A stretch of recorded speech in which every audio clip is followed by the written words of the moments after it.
it seems to me. So how did you then end up being a speaker? Yes, so this was very, very, very fun. This is one of my favorite stories to tell lately because it was completely unplanned. What do you know? I actually was received this too. My goodness, now I'm seeing everything in this whole new prism. Thank you for saying that. So I was invited to a Joseph Campbell roundtable, and I was in a play. This was years ago. This is before the pandemic. I was in a play, and this woman walks up to me after the play and says, "Do you know who Joseph Campbell is?" And I knew of him a little bit at the time. I said, "I do. I'm a fan of Carl Jung, so I know that he was somebody who really appreciated him. But I couldn't point out Campbell if I saw him. And the name didn't sound like Sigmund Freud, Carl Jung.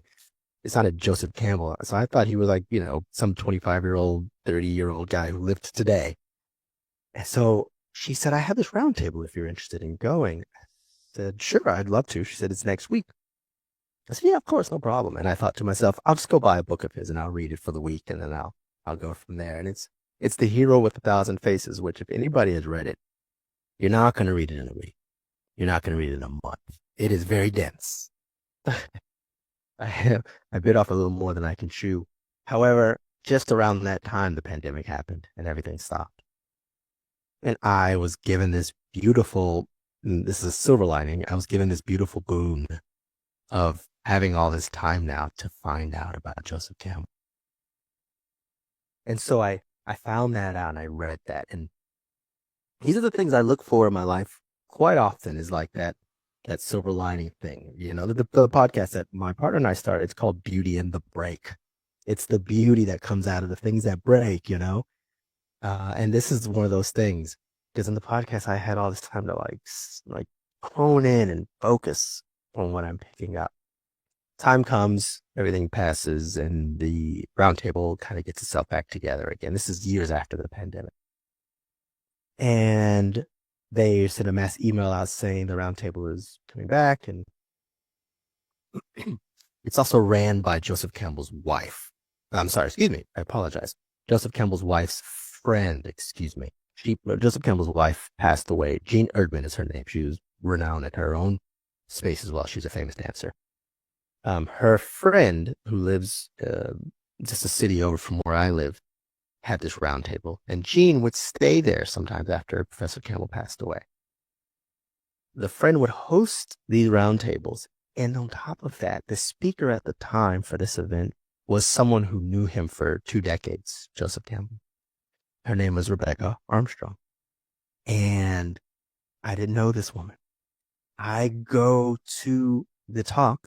She gives this beautiful talk on the symbolism of what current life is like and what Professor Campbell might have thought of today's day and age. And so, excuse me. And so she gives this great talk. She says, "Does anybody have any questions?" And one woman raises her hand. She gives a compliment.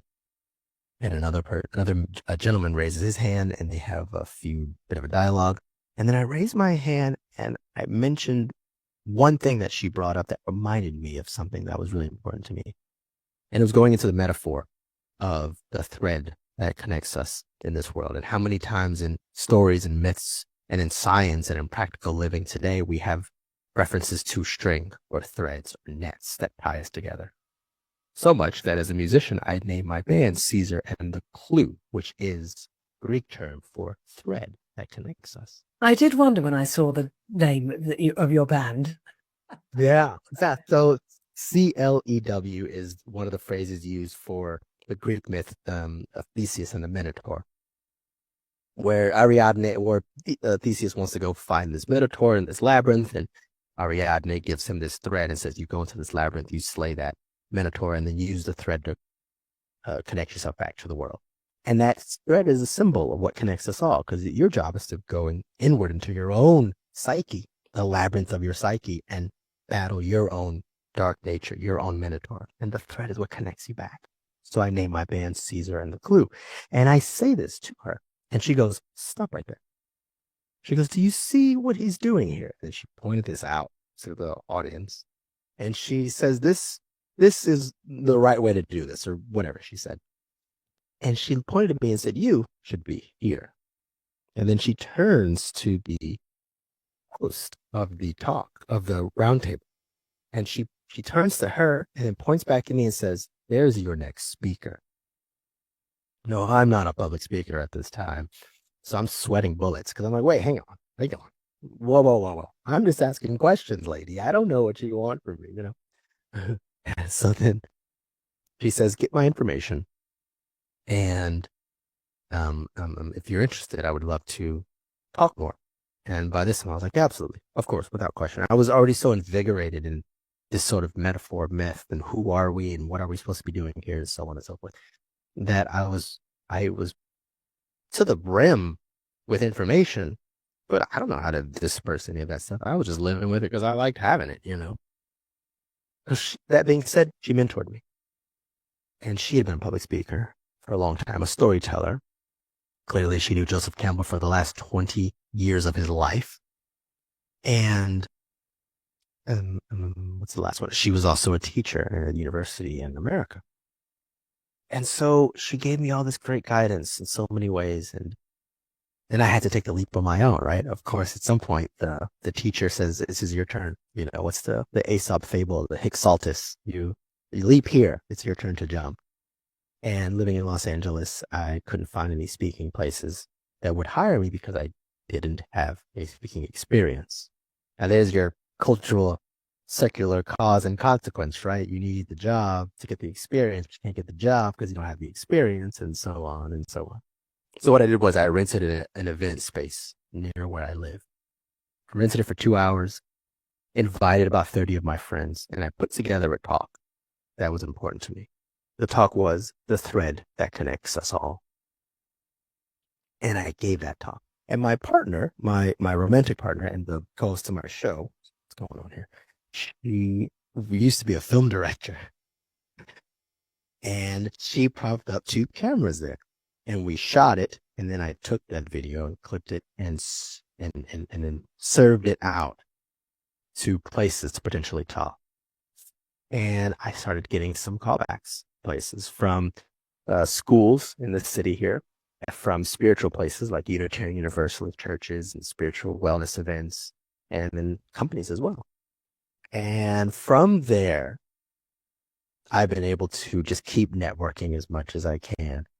What are we? I don't know when you're planning on dating this, but let's just say December. So in the last 7 months, I've done 14 speaking engagements, which is a lot. I had one last Sunday. I have one this Sunday. I'm quite inundated in it. But for once in my life, the tasks that it's given to me, I feel naturally equipped to do it. I just have to go and do the legwork. It's a very long way of answering your question, but it was a necessary tale because I didn't plan any of this. Again, I just received this woman saying to me, you should be. And I called to action to it. Yeah, and you were in the room to begin with, and you'd done some reading before that. And before that, you'd been somewhere else where someone had come up and spoken to you and asked you. So once again, there's a trail of steps that you took before something happened out of the blue. Yeah. So, yeah, same thing. So thank you for reminding me of that story of the thread with Ariadne and the thread, because I always found that story completely compelling and fascinating. There was something about it. The idea of finding your way back by touching the thread, and sometimes it's dark and you can't see the thread, but you can still feel it and touch it. That's always completely captured my imagination. And I hadn't really put it together in the way you just described it, about going within and using the thread to bring yourself back out. And of course, that's true. That's why we do these things with guidance or with support or with mentoring or whatever, because there's our thread to help bring us back out and reintegrate back into life. Thank you for telling the whole story. Magical, wonderful story. Thank you. Thanks for asking. Thank you for saying that. So fun. And I've seen some video clips of you speaking,